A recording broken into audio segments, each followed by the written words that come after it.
us live today.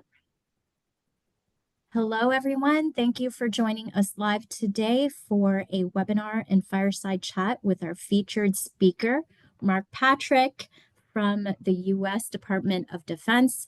Today's webinar, Modernizing Records, Protecting and Building a Legacy of Excellence at the U.S. Department of Defense with Mark, will walk through his leadership lessons, insights, challenges, lessons learned, and his views and perspectives on how teams can get ready with new skills as well as essential skills in today's environment and the age of AI.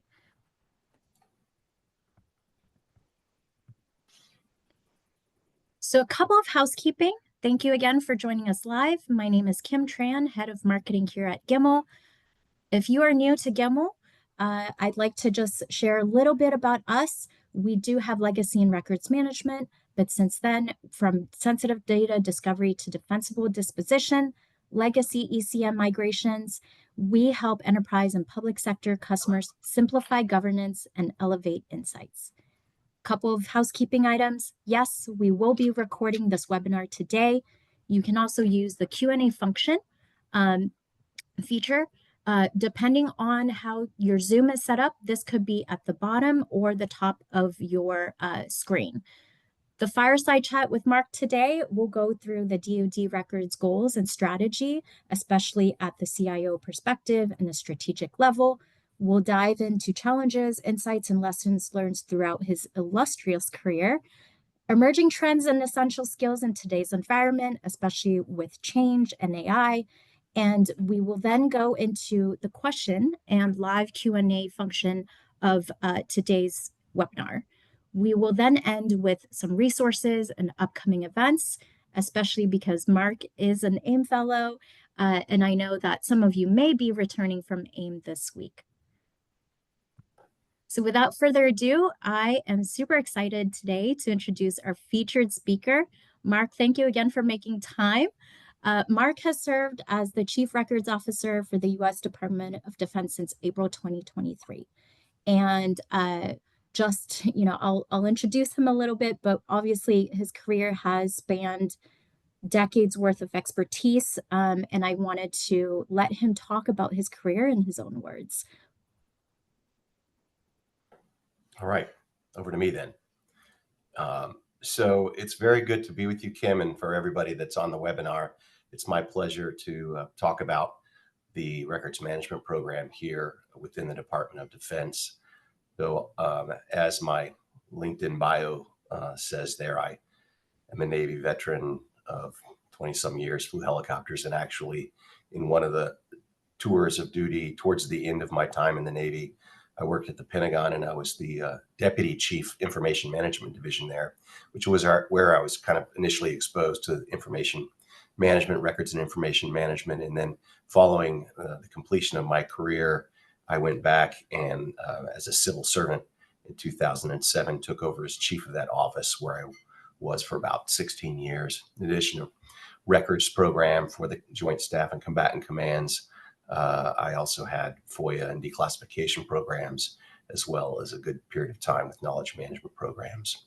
So in 2003, the DoD CIO's office, which is where the records management responsibility lies within the department, they were reacting to some bad things that had happened with records, and they had essentially kept sort of a part-time policy person over the records management program for some time, and they created a new full-time billet in the 0308 series. If you are a civil servant, you know that's a records and information management professional series. I was asked would I be interested, and then came from the Joint Staff here. So been here since then. Shortly after arrival, we had our DoD record strategy signed out by the Deputy Secretary of Defense, and later in the year, a new manual, the DoD Manual 8180.01, which is IT planning for electronic records management. So I'll talk more about those policies as we go through, but those were both very significant policy documents. My responsibilities day to day, I'm not a records officer. I have policy responsibility across the huge Department of Defense with some 3 million and change civilians, military, and contract personnel. So here we are. And the last bit I'll say there is that my office is in a directorate called the DoD CIO Statutory Implementation Directorate.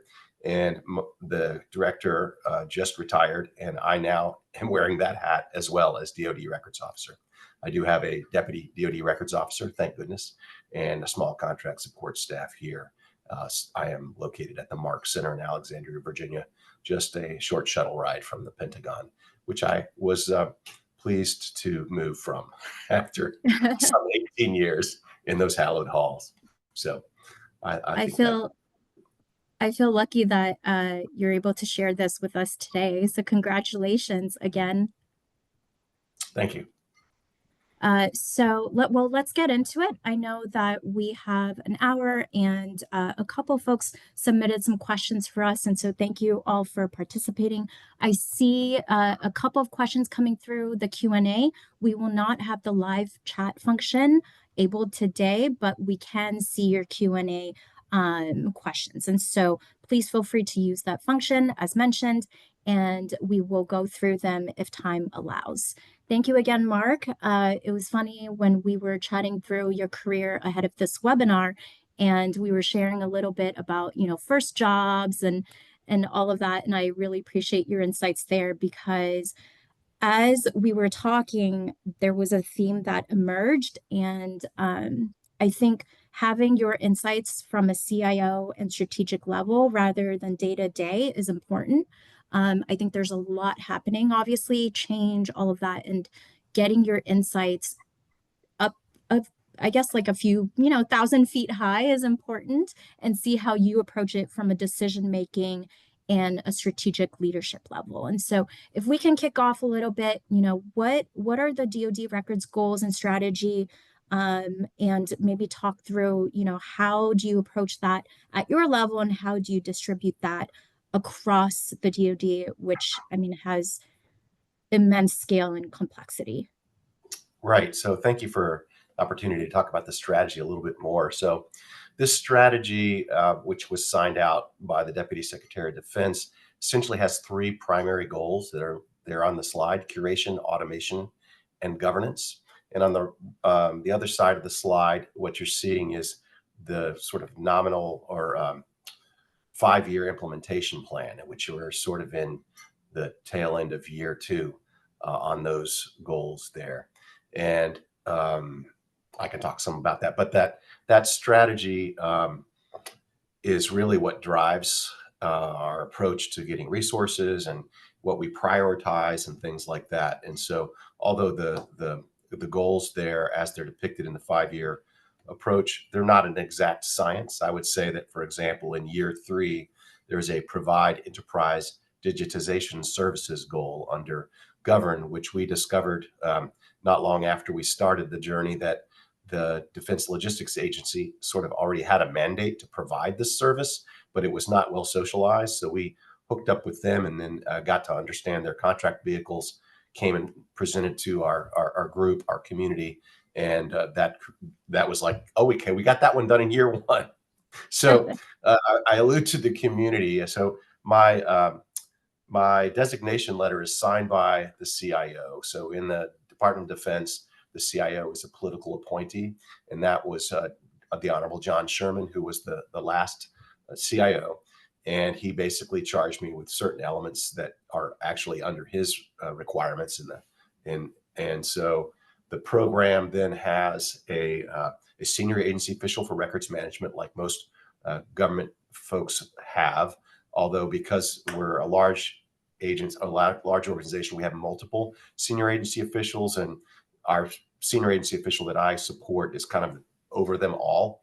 And so within that structure, the CIO has 4 deputy CIOs. One of those CIOs is the deputy CIO for resources and analysis. And so this directorate comes under her, Chris Condon. She's a senior agency official. She also has an SES kind of principal deputy.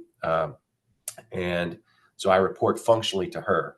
But prior to assuming this directorate head in the CIO Statutory Implementation Directorate, I still was functionally supporting her directly, from the organizational standpoint. Then across the DoD, we call the DoD components. There are many of them, some 20 something DoD components, but large ones like the Army and the Air Force and Space Force, the Department of the Air Force, Navy and Marine Corps. And then you have a lot of what we call defense activities and defense and field activities, everything from Defense Contract Support Agency to the Commissary Agency, all these smaller agencies that are very, mission focused around a specific thing. So what I do is I convene the component records officers who have, structure under them. They may have multiple disposition schedules under them. So we convene regularly, and I sort of communicate through a Teams channel that I treat like a blog, so that I can rapidly communicate with everyone and get out information quickly. If we're working on something that has a short deadline, I can usually give them a heads up or behind the scenes on whatever the action is. So that's kind of the structure. In addition to that, within the CIO, we chair a DoD 365. We call it DoD 365 Records Management Task Force, which is more of a mix of records and IT folks and across. So there are multiple tenants. I can talk more about that later. Our DoD 365 environment is very complex, multiple security domains, and so we have this task force that where we're working on technical and configuration issues across the tenants. So, and the various points of contact for the multiple 365 tenants. And so we kind of run that, and that's under a DoD structure that is under the Information Enterprise Deputy CIO. So it's very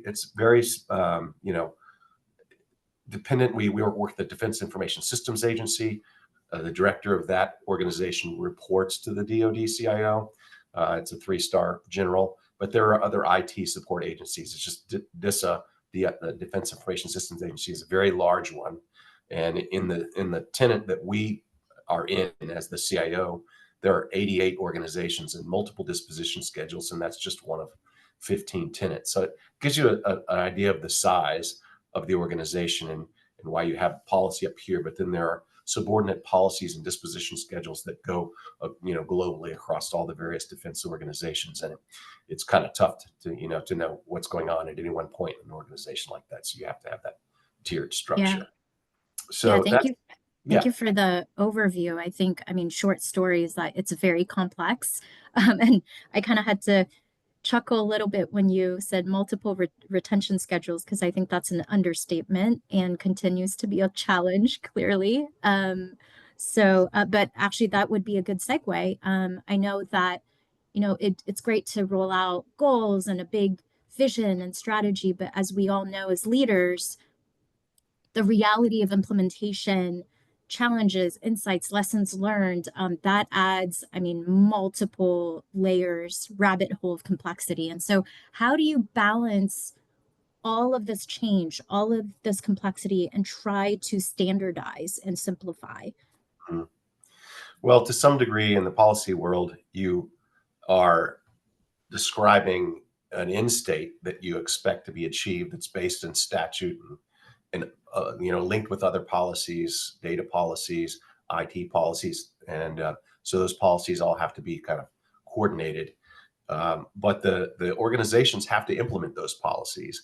And personally, and this is where I think one of the biggest challenge areas is because of resources. Is it's one thing to publish, brilliant integrated policies, but overseeing that in a large organization requires its own resources and the ability to know, how are these policies being implemented? Are they implementable? Do you have the feedback mechanisms? Do you have the metrics to say, hey, we're actually doing a good job? I mean, National Archives went through their round of inspections across the federal government, and even in the joint arena, they didn't expect every single combatant command. It was just too expensive and too time consuming. So they sort of did sampling, and in many cases, it's been my impression that the National Archives is focused on more of the right side of that slide there, the permanent records, because that's what they're ultimately getting. Now they have requirements for the temporary records, but they're not getting those. And in many cases, those temporary records are where business operations occur. And so relying only on the National Archives inspection schema, in my personal opinion, is not good enough, because this is really something that should be, as we say on the front of our strategy document, which, oh, by the way, all of our strategy documents, you can just Google DoD CIO library, and you'll see all the strategy documents, including the record strategy. So easy to find, but that I am very much wanting to be a decision advantage enabler, right? So the records being the institutional memory of the organization for decision makers. It is where, especially in a workforce that's going through, military folks rolling through, civilians moving around, that you have to be able to, tap into that institutional memory beyond folks coming and going from the organization. So the temporary records are very important for day-to-day operations, and I care very much about those. And I would like to, as a part of our growth journey, improve in our ability to oversee how the strategy is being done. We talk about this particular graphic internally as really something for talking to folks who are very new to records management, because the records manager looks at the slide and it's a kind of stating the obvious, but a lot of folks don't get this, and you can use this as a point of departure for internal discussions. So. Yeah, I appreciate that. And something that stands out to me is this idea of enabling decisions. I think as records management, governance professionals, privacy, we tend to be, no pun intended, or maybe pun intended, play defense rather than offense. Right. And that's something that I think you'll tackle a little bit in the skills section a little bit, but you brought up communication, you brought up being able to enable decisions, and that's all key to, I think, this present environment, especially with AI. I think in the public sector as well as enterprise, and we've chatted a little bit about this in terms of lessons learned, is that records management is now seeing a convergence with data, and metadata is part of the record strategy, if we go through that document. And so can you talk a little bit about that? What type of, maybe data or records management projects that were most successful for you, and some of the lessons learned there? Okay, so data first. It's unique in the Department of Defense that there is a CIO's office, and then an organizational facet I don't really like is that the Chief Digital AI Officer, which also has the CDO for the department, is a separate, complete entity. When the records strategy was put together, which was a very long and complex process that was really just coming to fruition as I was arriving, but we wanted to ensure that we melded with the DoD's data strategy, that they're integrated. So the Vaultus goals, which data folks are familiar with, and then the curation, automation, and governance, they go together. Ultimately, the record sets that we have the fiduciary responsibility to oversee are a data set. They are in many times an unstructured data set, but there are clearly structured data records. And so to the extent that we curate that data set, the data folks who are looking to do things with LLMs or AI, chat type, GPT type tools, we are enabling that. And so there's a obvious link. At a recent session I was at downtown, this idea that initially AI is for records. It's to use to help curate, automate, and govern them. And then once they've been properly categorized, they become then the records support AI. And I think that was a very good way to look at it simply. So there is a direct relationship there. I think that also kind of goes down this thought process that I have, that because of the technology around AI and data analytics and those sorts of things that are fairly recent at fast and high scale, is that the value of records is more dynamic. I think because record sets that were not accessible or not able to be analyzed by a human in the way that analytics can be used today, all of a sudden, what's said about them in the disposition schedule may need another look. You may decide that you need to keep certain things longer, that they have different types of value to different parts of the organization. So because there's a very dynamic, situation there. With regard to projects, I would say I don't have any specific, top of mind ideas. There are lots of data exercises that have occurred at the Department of Defense, and they spend billions of dollars on them. Systems are in the news. I won't go into those, and they're with structured and unstructured data. So, the early forays were looking at trying to rationalize like financial accounting systems because there were so many of them, and trying to get to single sort of data sources and get to the pass and audit phase. But it was clearly recognized that this technology had things that you could do with it in many other areas besides accounting. So, it's still very early, and, it's going to be a journey with that together. I'll talk about sort of specific platforms and stuff later, I guess.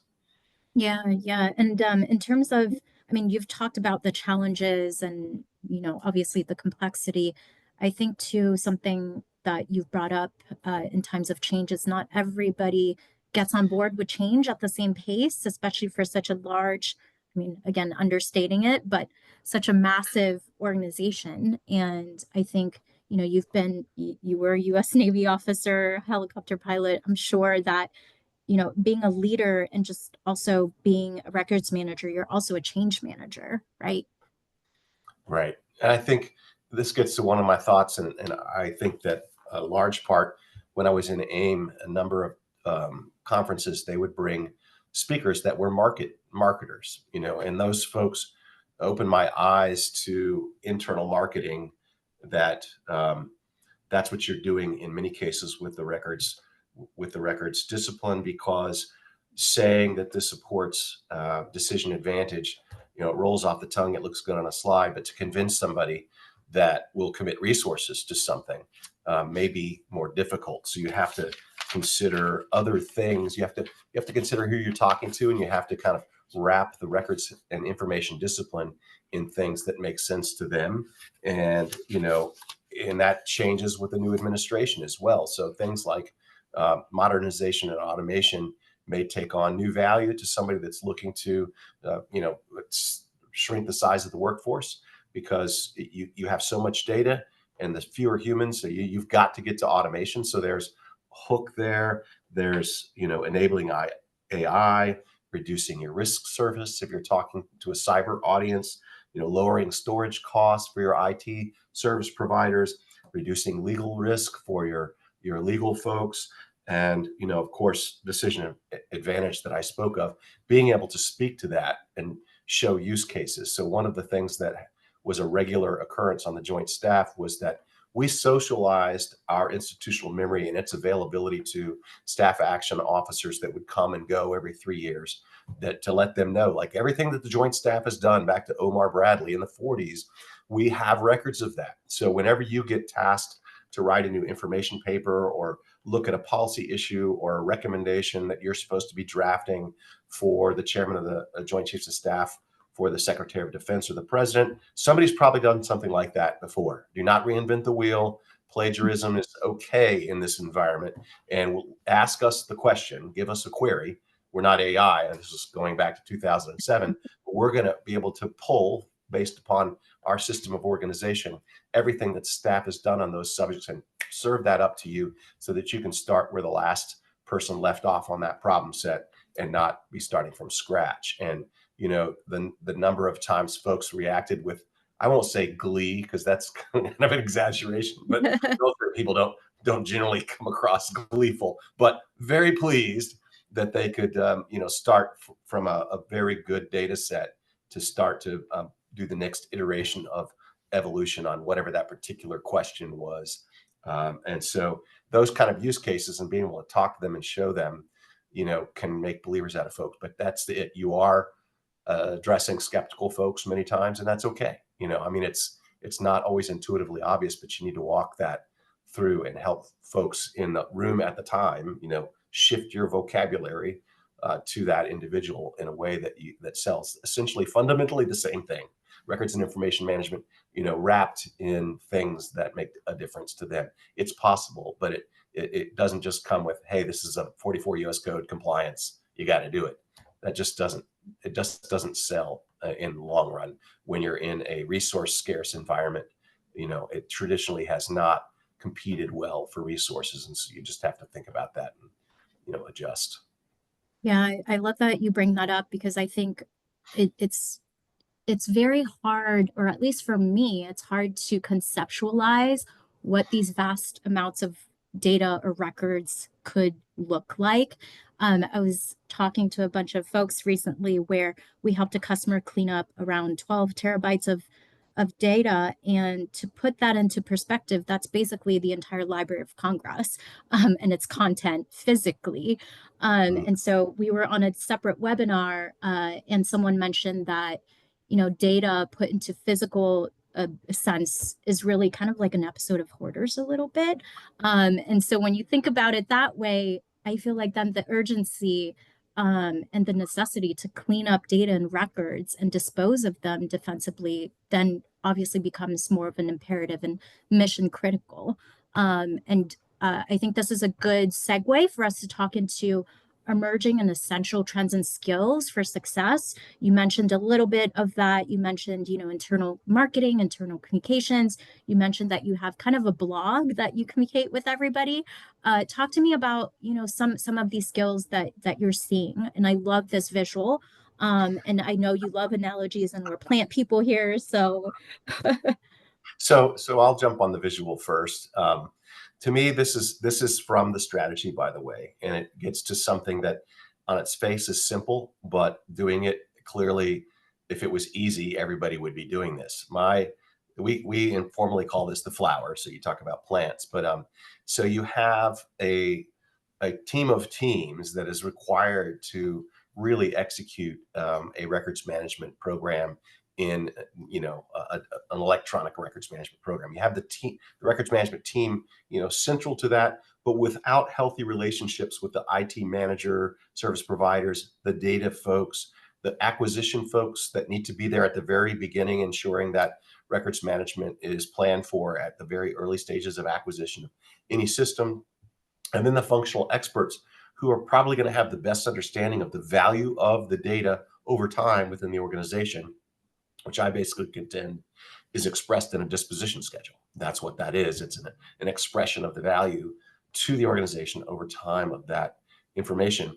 And then the senior leaders are needing to pull, they're needing information just in time for the decisions that they make, formatted in a way that they can consume. So you have this sort of creation, maintenance, and use, which I think doesn't get enough of an emphasis. There's so much of a focus on disposition, whether it's proper or improper, which makes the news usually. But this relationship. So if you think about it in any records team in any organization, you have some version of the flower at your organization. Now, it may not be a healthy flower.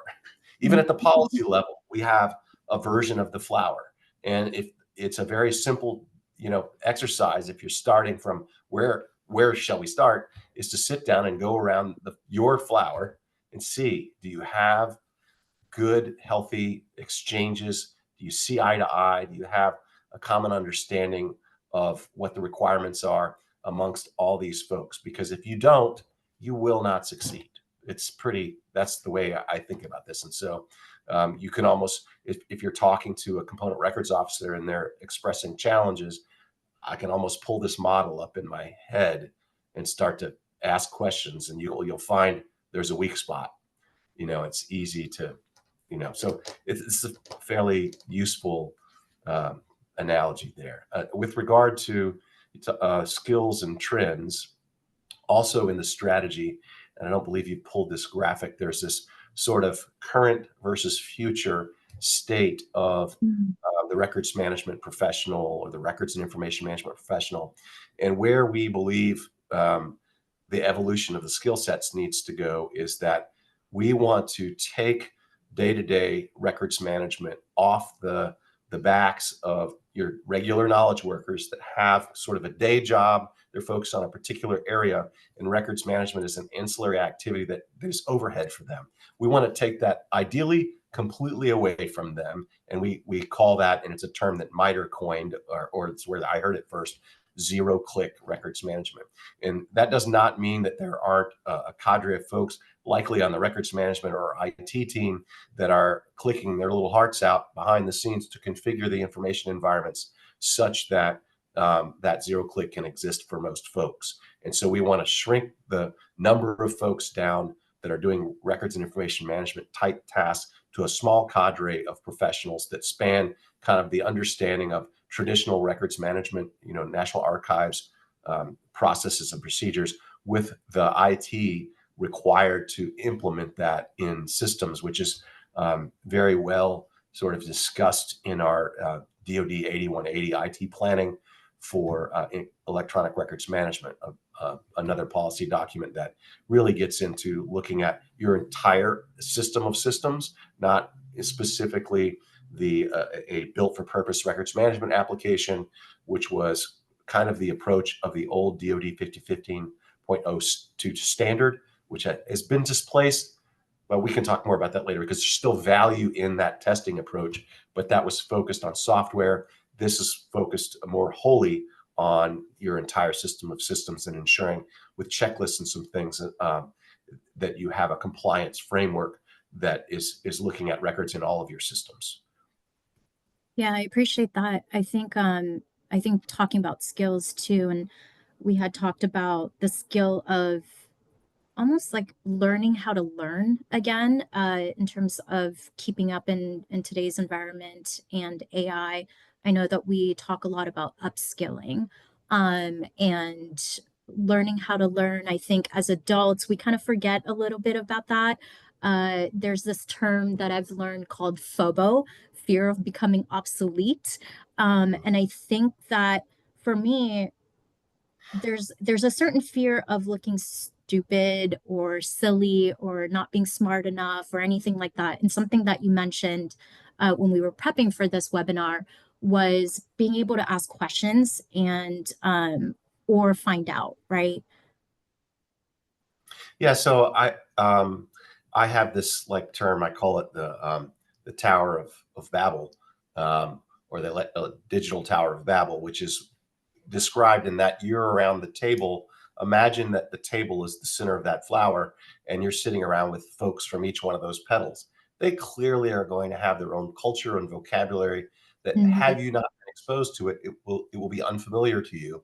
And the human instinct is just sort of be quiet because you don't understand, as opposed to asking questions.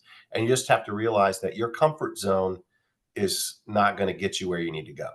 You have to sort of learn the cultures and dialects of these other folks so that you can engage as a co-equal partner around the table to reach a goal that is well beyond just simple compliance for the organization. It is for the effectiveness and the ability of the organization to accomplish its mission, because they're using information. So yes, you have to almost get comfortable being uncomfortable, and Mhm. and just, I mean, you bring expertise to the table, as do all those other folks.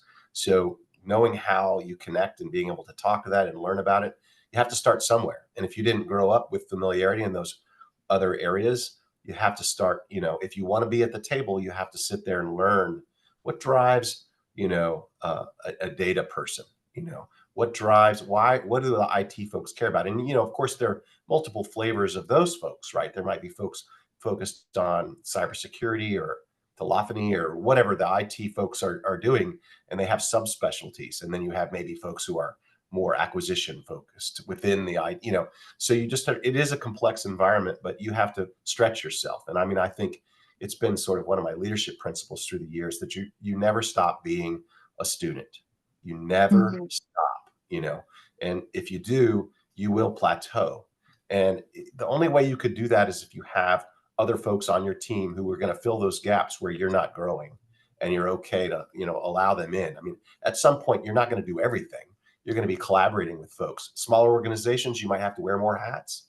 You might have to become like the SharePoint wizard in your organization because there aren't anybody, there's no one else to do it. But in other places, you might actually have SharePoint folks that you need to co-opt to help you do not only the knowledge management aspects of that particular platform, but also, or the collaboration piece, but do the configuration in the background so that you can, leverage your E5 license and Purview or whatever you're doing, if that's a part of your records management program, and you need that skill set. So you either have to do it yourself or you have to know somebody who does. And Yeah. so I love that. While you were talking, I had a memory early on in my career where I joined a global media firm that was still on Lotus Notes. I'm probably dating myself here, but suddenly overnight I was the internal Outlook expert. But it was a great way for me to meet people, connect, and just showcase, various Outlook tips and tricks. But anyway, I digress. I think, again, thank you so much for walking through everything. We're going to segue into the Q&A part of today's webinar, and we'll go through some of the pre-submitted questions. I see the Q&A lighting up a little bit here. So thank you for everyone submitting questions live. So let's start with some of these questions first, Mark, and we can then address folks' questions as they come in. So how does the DoD mandate the use of immutable storage for permanent non-alterable forever digital assets? I think you touched a little bit on that earlier on, but to the degree that you can share, could you please tackle this? So I would say that this is specifically addressed in our DoD Manual 8180 under IT provider considerations. That just flat states that finalized records become immutable. So it doesn't get into what system to use or what have you, but it addresses immutability there as a matter of policy. So mandate is an interesting word, because there's such a thing as an unfunded mandate. A lot of government folks are familiar with those kind of mandates, and it gets back to the policy piece of it is easy. We say it in policy, right? So it's mandated. Overseeing to see that it's actually being done to scale in our organization becomes, a completely different thing. You have to depend upon subordinate records, leaders to get down to their organizational level to check it.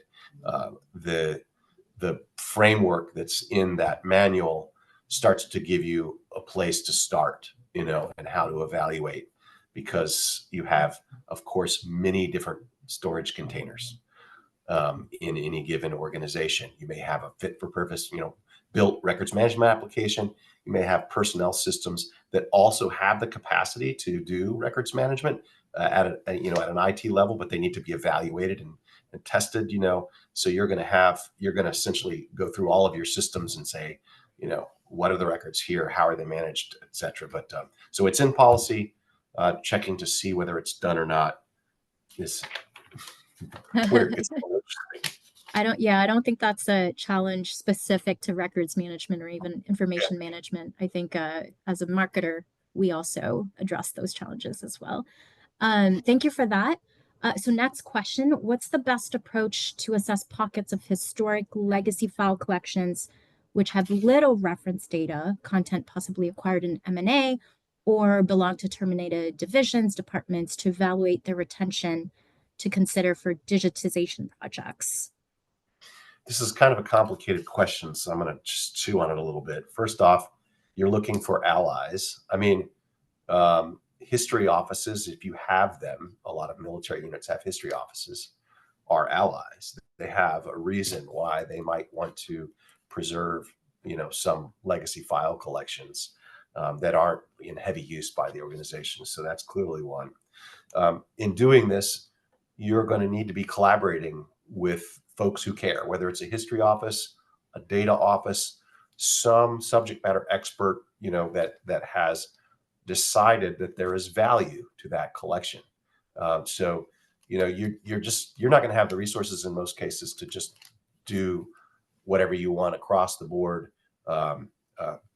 These kind of collections are going to have to be measured in their value. And then, and I already sort of talked about the fact that the disposition schedule is actually an expression of the value over time.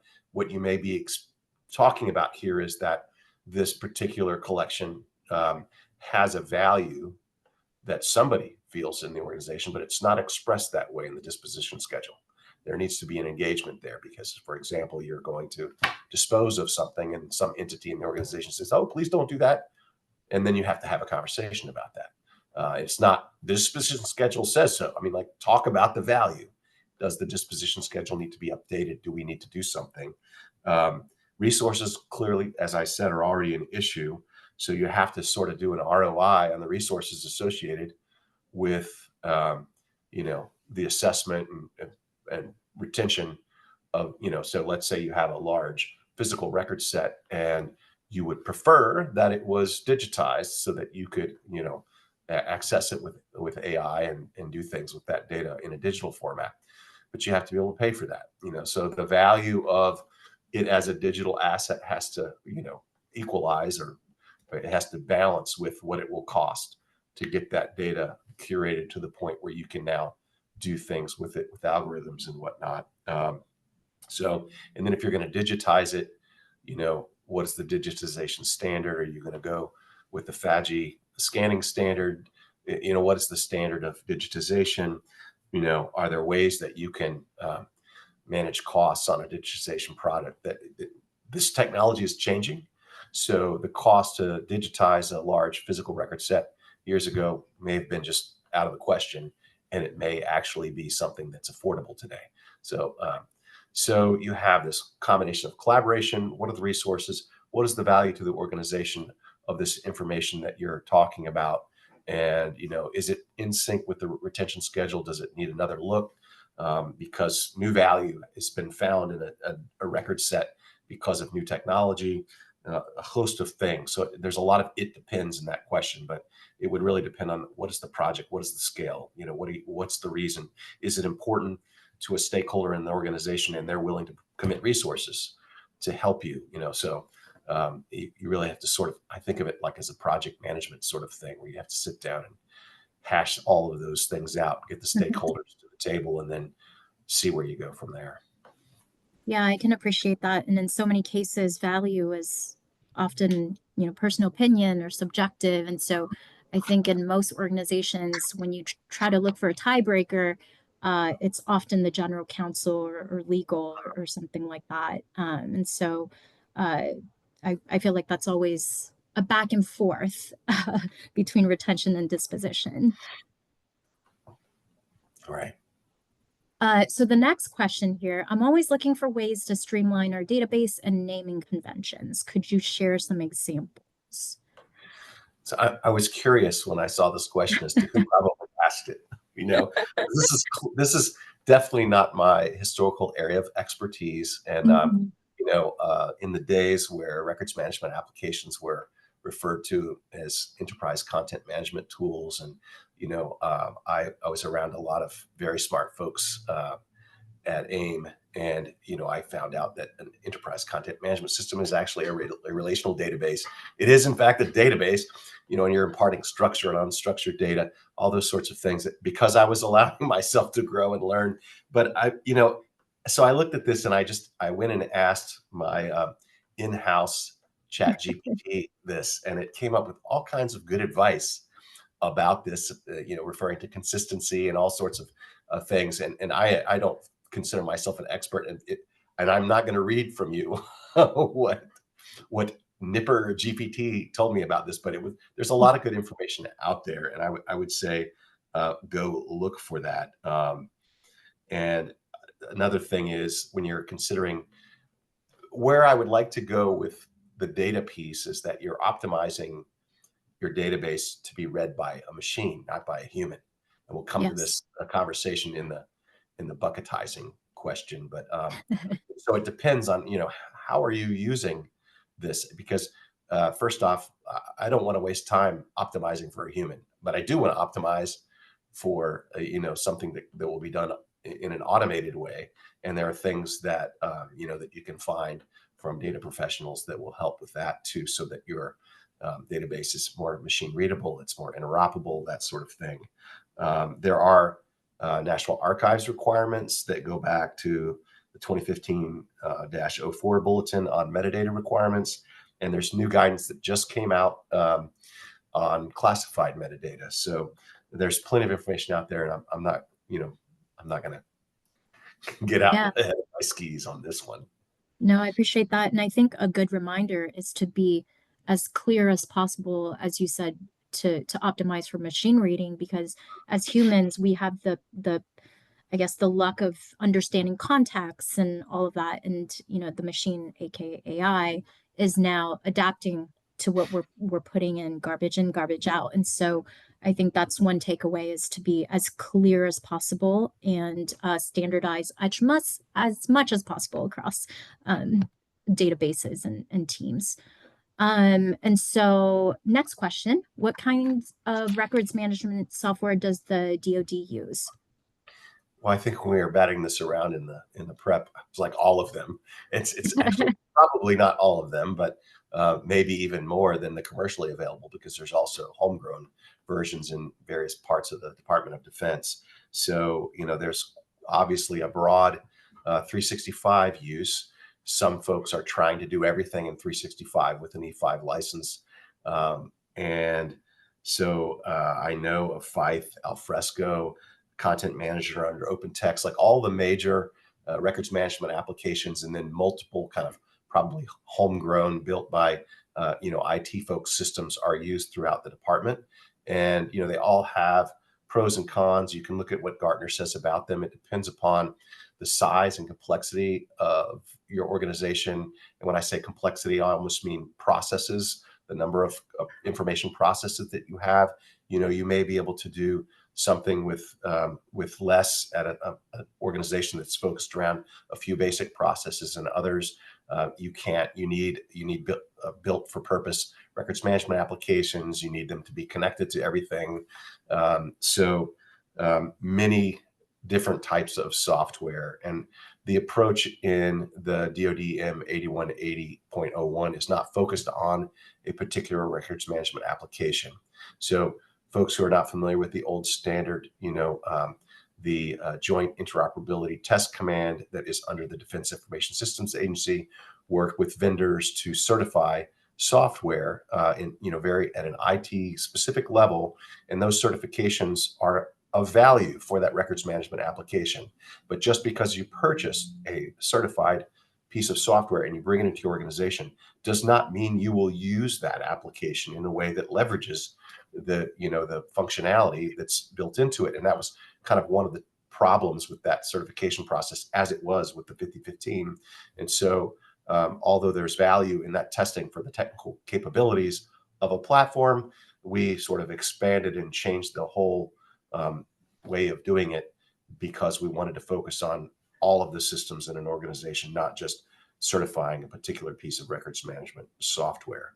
So it's important, that's hidden in this question, that you recognize that a piece of records management software is only one component of your records management program and schema across all of your systems. Yeah, that's a good point, Mark. Thank you. So flipping the coin a little bit, next question here. Do you use big bucket retention policies, i.e. 1 year, 5 years, 10 years in your systems? So I will give an example from the joint staff. So the joint staff, say an organization of some 3,000 people, their disposition schedule governed 11 combatant commands, headquarters commands, also with similar numbers of people, roughly, and so that very complex, because those organizations were very different. There was a relatively complex disposition schedule, and ultimately what drove the joint staff to bucketize was because we were going to SharePoint, and we were exposing humans. And we also, at an early point on the joint staff, internally the joint staff only, went to Documentum, and we learned some things about exposing a very complex record schedule to knowledge workers. It was not a good thing. So we were working on ways to simplify that without actually bucketizing the schedule, to limit the access to a knowledge worker. And then because of SharePoint being spoken into existence, the joint staff went to a bucketized schedule. and went back and forth with NARA on that. And, so I would say that there are elements within the Department of Defense that are working with bucketized schedules. And, but I've only recently started to rethink about this in the age of AI. And I'll just share a couple of things. Again, these are plagiarized from a different gathering that I was at, but that the reason for bucketizing, simplifying, in my mind, was because you were letting humans touch the record schedule because they were having to pick from a drop-down menu or something like that. And it made it very challenging if you expose them to a very large, complex record schedule. So the human would just not do it. So you bucketized. There were other reasons you might do that. I think you might do it in the early days so that you could automate and simplify the way records were handled in a system. But I mentioned before about AI for records and records for AI, that if AI is doing the auto categorization classification of your records, actually a more complex schedule may be beneficial. In this conversation, one of the thoughts was that you could bucketize, but then if you're going to use AI along with that, we are having a hybrid where humans are touching. The bucketization is like for the human, but the complexity may be baked under it for the machine, for the AI model. But ultimately, that you get to the point where you don't have a human doing the categorization and classification, and the AI wants a very nice, complex schedule. Now, there are things in those schedules that could confuse an AI model because, and you could just say it's like a human. If a lay human can't read your disposition schedule and understand it, AI is going to have a problem. Inconsistencies, word choice, things like that, that can cause things to be miscategorized or kicked into the I'm not sure pile.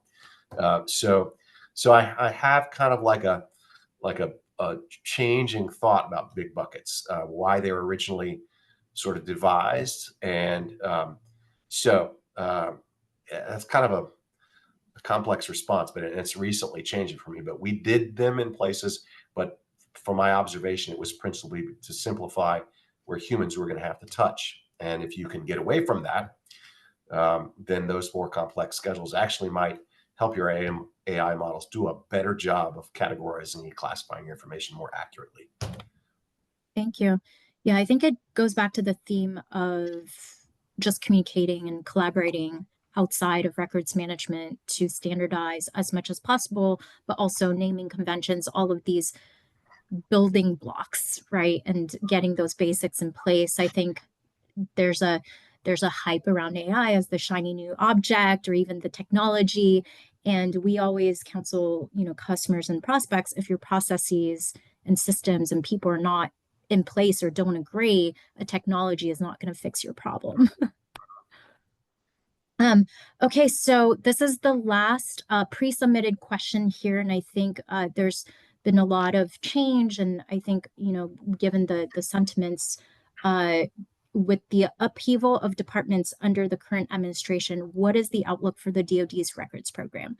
And I joked a little bit that you were kind of a life coach. I don't know if that's, in your future or even the present, but you shared kind of these themes around resilience, and I think that really resonates a lot.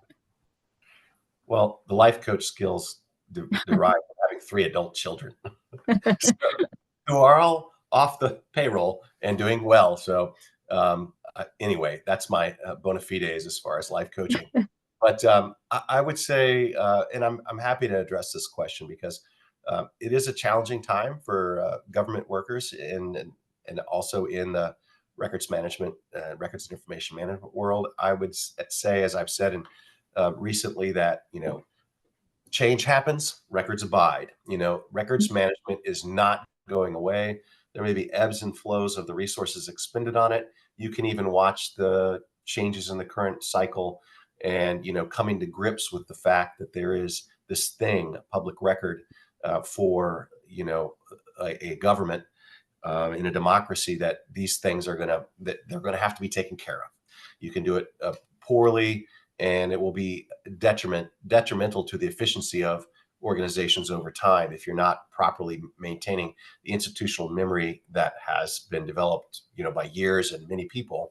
So I think that although in the short term, you might see periods of resources being moved away, shuffled around, that ultimately, if you are a records and information management professional, you have a career. And what I have basically told to folks is that even if you're a part of an organization that gets taken away, that's not you. You are an information records professional, and the value of that skill set as it's evolving, as we've talked about, is just needs to be put into a different place. And you have a community of folks, whether you are involved in AIM or ARMA or Nagara or the number of those kinds of organizations, of folks who are needed. They're needed in all fields, both in the public and private sector. And so the information is going to be there. It's going to be needed for litigation. It's going to be needed for Freedom of Information Act requests for the day-to-day operations of the organization. Just yesterday, I was in probably the first Federal Records Management Council meeting that the National Archives has held since the administration change. And there was Bill Fisher, the acting government, federal records officer. He said that I'm here. I am. I'm here. And, there was, Lawrence Brewer, still at Department of Justice, also on the call, and familiar NARA employees. They're doing their due diligence, talking about the things that you need to talk about to continue to do this. So it was good to see those folks in person and know, okay, we're all hanging tough. We're doing our thing. The change is happening, but we have a job to do. It's a very important job. Remember that, and be committed for the same reason that you were always committed to the profession. And this gets into the resiliency thing that we talked about there. You may, in many times in your career, experience sort of upheavals locally. A company may go that you're belonging to, or you may be laid off, or a government agency may go away. But resiliency is getting up one more time than you fall down. So know that you're not alone. There's a community of folks out there doing this stuff, and within the DoD organization, same thing. I mean, we're still here. My team still exists. We still have our contracts, and we have senior leaders who are working to ensure that efforts to make the organization efficient, cut things that should be cut and don't cut things that shouldn't be cut. And so it's definitely a case of leaders needing to rise up and have those conversations when resource conversations happen, which they always do. If you work in the government, you're constantly dealing in a situation of resource scarcity.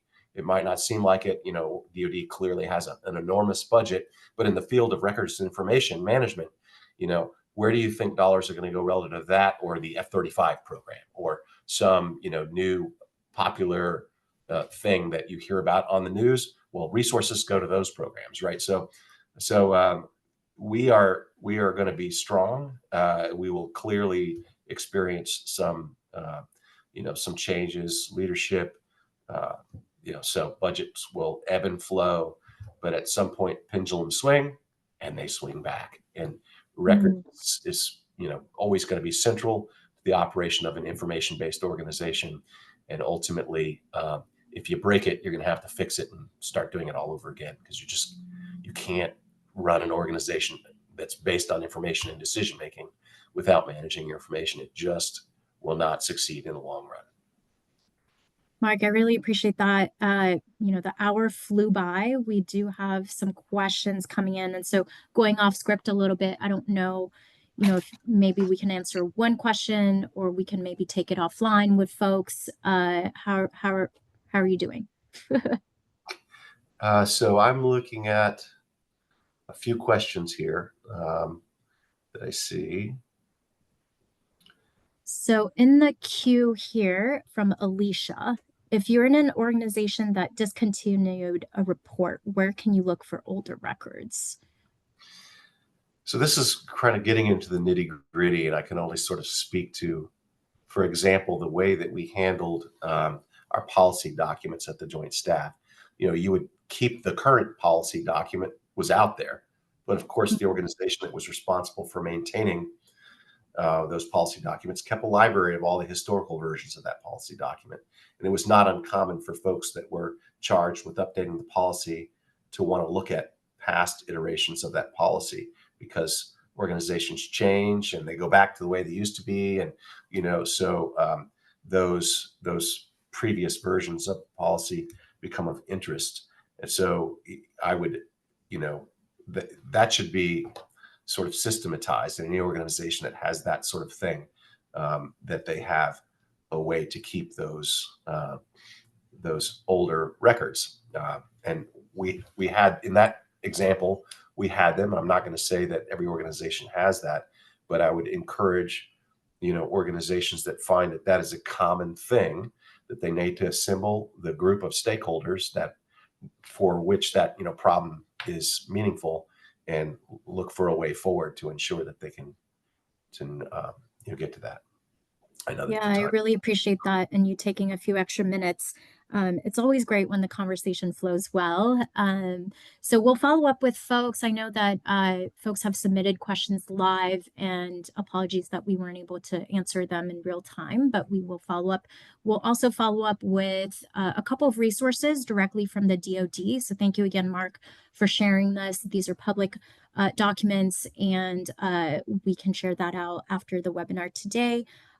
You mentioned communities. You also use this analogy of orchestras, and regardless of your title and function, we're all on one team, working together. And so meeting people in person, I think, especially post-COVID, has been so important, especially if folks have been impacted.